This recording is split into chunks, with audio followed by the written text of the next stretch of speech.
All right, finally, some answers today on this controversial debate over getting Australians back home.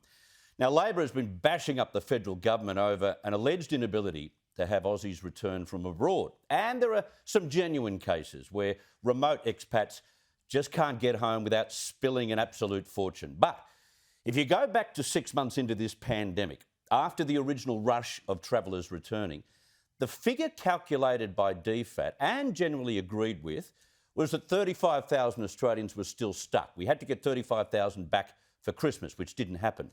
But they needed repatriation. But have you noticed how that number has not shifted much at all? In fact, we're told that 34,000 have registered as stranded still. Well, today, thanks to a Nine reporter, we have the answer to the conundrum and the political drama. From September last year, the weekly arrivals totalled between 6,000 and 7,000 people. Now, that was halved in January. They've still been at the 6,000 level per week since February. And as you know, they'll be halved again because Queensland and Victoria mainly can't do the job of hotel quarantine.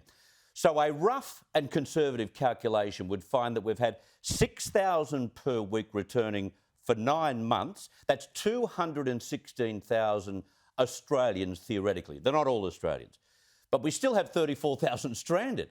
And the answer is that each month we've also had 41,000 citizens and 6,000 visa holders leaving Australia. Over the same period, that is a whopping 423,000 people, theoretically. Now, even if a third of those are non-citizens, we're still receiving way above the number submitted last year, which is why Queensland Treasurer Stephen Miles made this comment last week.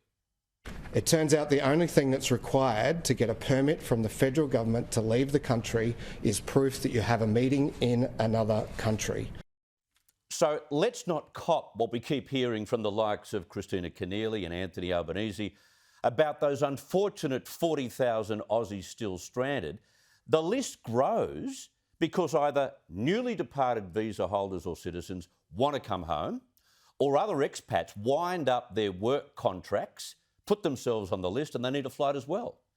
This is an enormous red herring, and one that has required a close look at the stats to finally get to an answer. Now, the issue of the airlines gouging prospective Australian passengers when they need to purchase one of those minimal number of seats available in business class, that is another issue, and the government should be scrutinising that practice very closely.